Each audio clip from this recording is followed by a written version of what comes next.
scary stories. Please don't kill me. I have a lot to live for.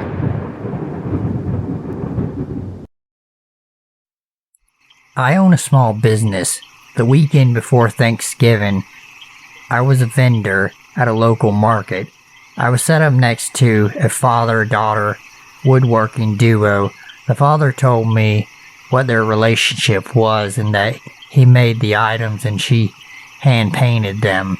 I had never met either of these people before, and they were new to the market.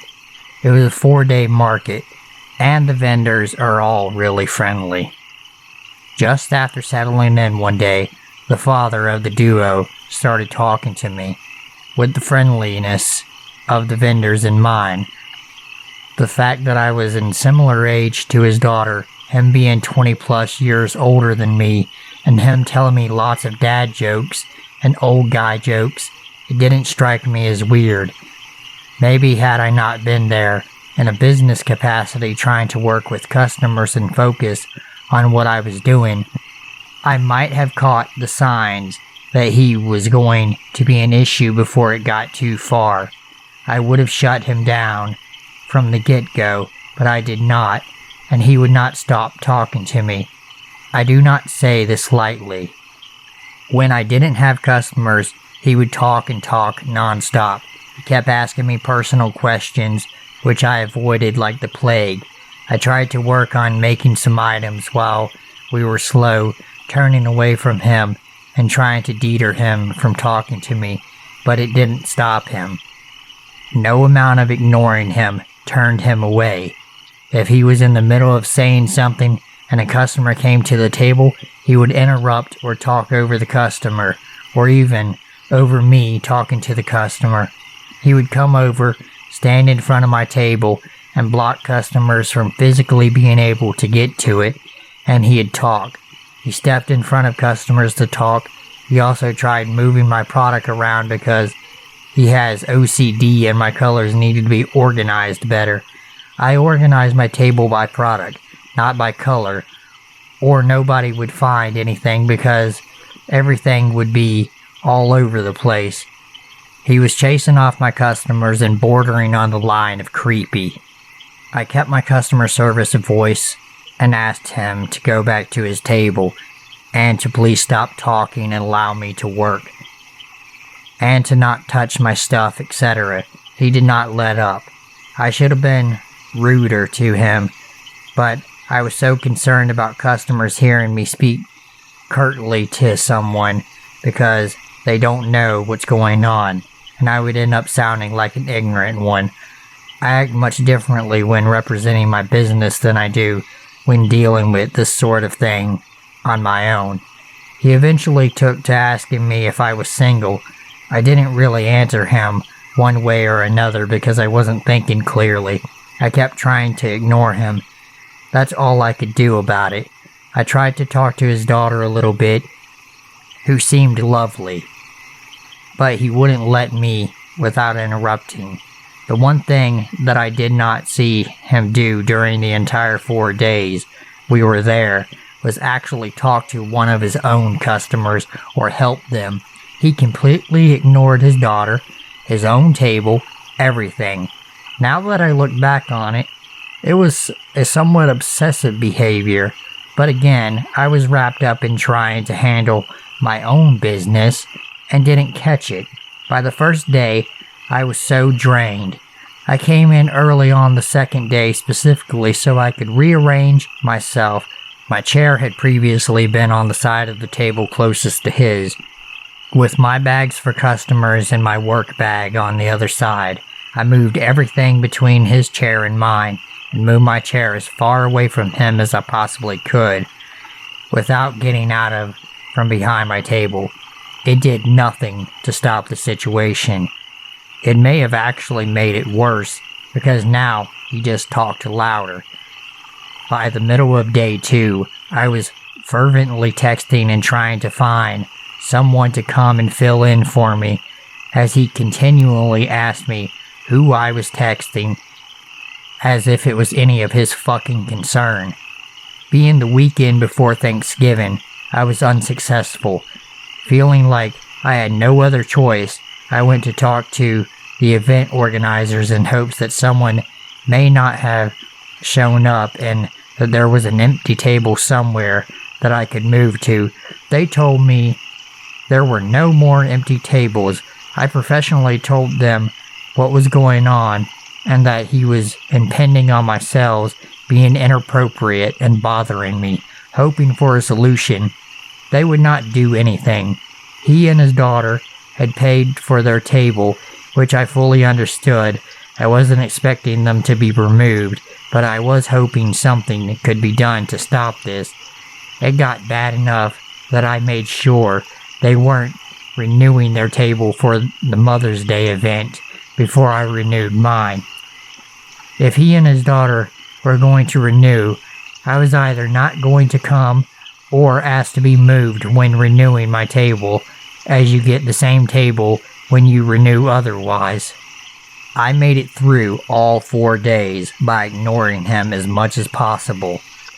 However, as I was trying to pack up, he came over to my table and kept standing in my way. I'd go to get a crate, he'd see me move toward it and stand in front of it. I'd go to put something away, rinse and repeat. I had enough. The event was closed. The organizers were aware of the situation, and I lost some of my nice. I flat out told him to go back to his table, help his daughter, get out of my way, and leave me the fuck alone. He seemed to take the hint. I packed up in record time, throwing things in boxes just to get away from him, and left before he changed his mind. I thought that was the end of it, but we wouldn't be here if it was.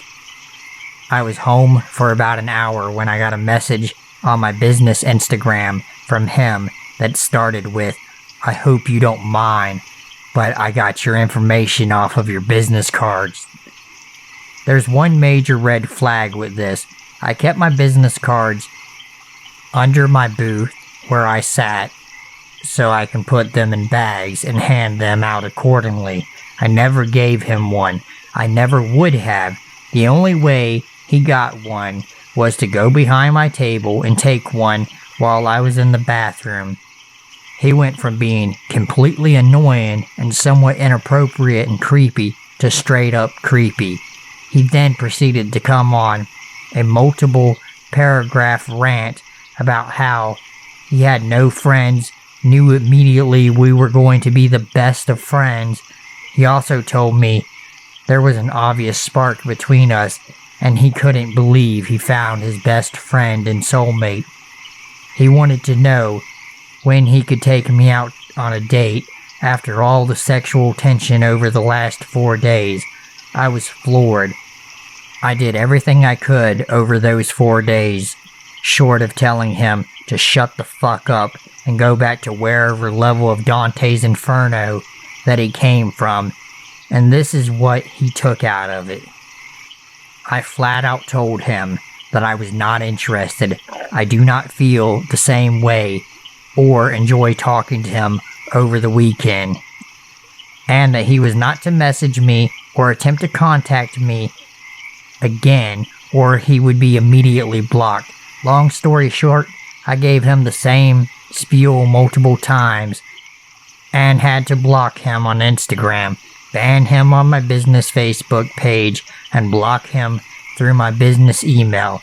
Thank goodness I don't put personal information like my name and phone number on my cards. Now he's taken up bothering me on Etsy, the last possible place he can. I told him the same thing, sent his messages to spam, but he seemed to figure out that he can continue to message me on Etsy and I can't block him. He is still messaging me, and even though they are all going to spam, I finally had to report him to Etsy, Trust and Safety. I hope the resolution is that they will block him. He is causing me panic attacks, and I'd really like to move on from this. Him not taking the hint no matter what I said did made me afraid that he could find me on social media somehow since he knew my first name, the rough area I lived, and what I looked like. Since he had a very unusual name, I found him on every social media site that I could and preemptively blocked him just to keep myself safe. I did find one very important thing while doing so. When I went to block him on Facebook, his entire profile was public, and he liked to post about every single thing he did. I took a moment to scroll through his feed, simply to try and get a feel for if I felt he could be violent or not. With one very quick scroll, I found out that almost every single thing he had told me was a lie. For one, the girl he was with wasn't even his daughter, and he wasn't involved in the business in any way. Granted, he was the one who told me that, and she wasn't around when he said it, so she probably had no idea I thought this, and that's probably why he wouldn't let me talk to her without interrupting. She was his niece, and she and her husband made the items. He was helping her in her husband's place. I have kept screenshots of his messages and also the things on Facebook that contradict them in case, God forbid, I need them to file a police report. I have also already chatted with my friend's friend, who is a local police officer. The laws in our area are really for the stalkers, and we have a high rate of deaths here at the hand of stalkers because of it. I was told that because he used my business information, which is public, regardless of how he got it, I could not do anything. I had to wait until he moved into my personal accounts to file charges. I'm currently working to find out if there's loopholes to that, because what he is doing cannot be okay. It feels so strange that it could be illegal for him to continue to harass me even after being told no, just because it's a business page. I've also gotten a P.O. box for my business a few towns over, in case he and his friend order something from my shop in an attempt to get my address. I was very forward in my last message with him prior to reporting him to any personal contact, or any contact in general would be considered harassment. I am going back to the next market. I am worried about him showing up to it or any other events, because I do have a website that lists my events so that my customers know where to find me. I have kept every correspondence with him and every message where I've told him no. I have screen caps in my phone in case that fails. I typically only do larger events that have a police presence, and if he approaches me at an event, I fully intend to take those messages to one of those officers and show them that I have told him multiple times to leave me alone, and the last time I told him exactly why I wanted left alone, and that what he is doing is inappropriate, so I had a written record. I'm hoping if the police see him show up in person to an event I'm at, and he proceeds to talk to me after he's been told to not talk to me, it will be considered stalking. I'm also working on getting a large male friend of mine to come to my events and help me out. I'm hoping this all ends here, and that he will end up disliking me and decide he deserves better than me and I'm not worth his time. But I worry if he'll try to find me or retaliate. I don't know what's going to happen, so I've documented accordingly.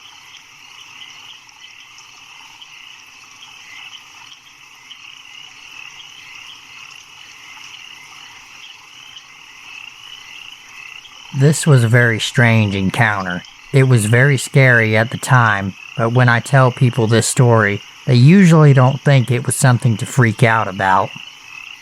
Last Thanksgiving, I was driving home from college with a friend, both 21-year-old females at the time. I live in a very isolated part of Arkansas that requires driving through an hour of hairspin turns in the mountains. There are lots of blind turns, and the whole thing you're driving on the edge of a huge drop-offs with no barriers. I'm usually pretty confident driving through the mountains, but we are in my friend's car, so I was going slower than usual, driving about 5 over the speed limit. Also, as soon as we started the roughest part of the drive, another car was tailgating us pretty close. This was stressing me out, and as soon as I saw somewhere I could pull over, I did. I pulled into a church parking lot, and my friend offered to drive the rest of the way, but I declined, as it was completely dark, and she had never driven this route before. We get back on our way, and a few minutes later, I have to come to a screeching halt, as there is a car stopped in the middle of the road. It wasn't on the shoulder at all, just stopped, dead in the middle of the road. My friend is saying that they must have broken down, but I can't call a tow because there's no service in this area. I immediately have a bad feeling and lock the doors. I tell my friend to stay in the car no matter what. She is getting scared at this point and points out that she thinks that it might be the car that was following us. I can't tell, but I am very scared at this point. It's parked right before a hairpin turn, so I can't pass it. My friend starts frantically telling me to go ahead and pass it, but I don't want to get hit by a Mack truck or fall off the mountain. I honk my horn. Nothing happens. No chance of calling for help, as there is no cell service. We wait there for a while doing nothing. My friend is crying and freaking out, but I'm too scared to try and pass. I honk a couple more times, and eventually a guy gets out of the car, comes around and leans against his car and just stares at us. My friend is freaking out even more, and I'm just frozen. I tell her not to make eye contact. I'm ready to floor it if he does something, but he just stands there staring. He's not checking his car or anything. I try to stay calm and pray that another car comes along soon. This goes on for what seems like forever, but was probably 15 minutes or so. He's just casually leaning against his car looking at us. Eventually we see headlights in our rear view, and then the guy jogs to his car door and gets back in his car. He speeds off, going dangerously fast, so there was nothing wrong with his car. I start driving, not wanting to cause a wreck. We don't see anything else for a while, but we pass the same car parked along the highway a while later, and it pulls back on and starts tailing us again. I try to speed up and get rid of him, but he keeps following. We have cell service at this point, but I don't know if we should call the cops because nothing really happened. I call home and tell my brothers what was going on and tell them to wait on the porch for us. The car follows me all the way home, down the really long drive to my house. I get to my house, and my two brothers are waiting on the porch, holding their deer rifles. I pull in, and the car just goes to the end of the drive, loops around and speeds back off the way it came. We tried to see its plates, but we couldn't make them out. Me and my friend were really freaked out, but when I told other friends the whole story, they didn't think that it was such a big deal.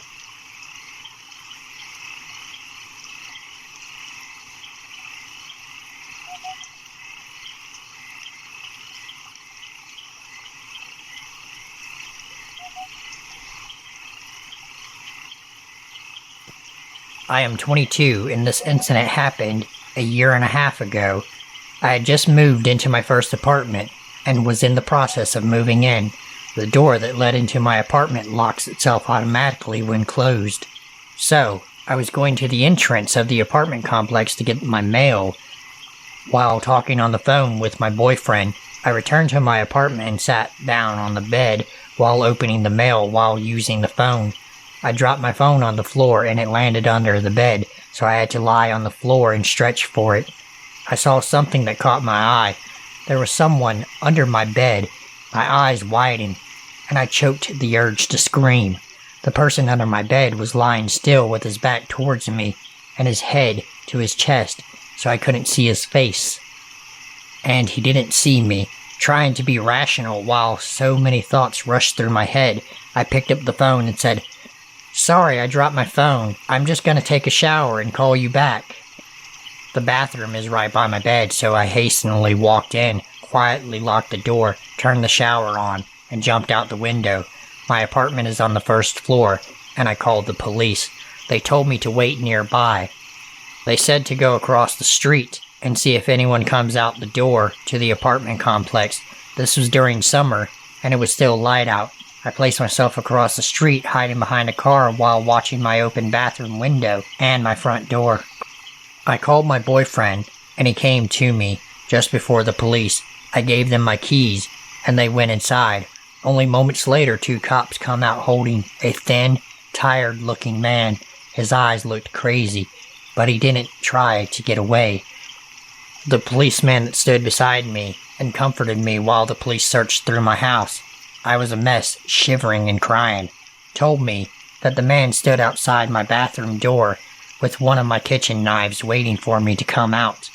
This man had somehow crept in my entry door while I was getting my mail and hid under the bed. The man that was trying to hurt me turned out to be a homeless person and was placed in a mental hospital. My boyfriend moved in with me the very next day.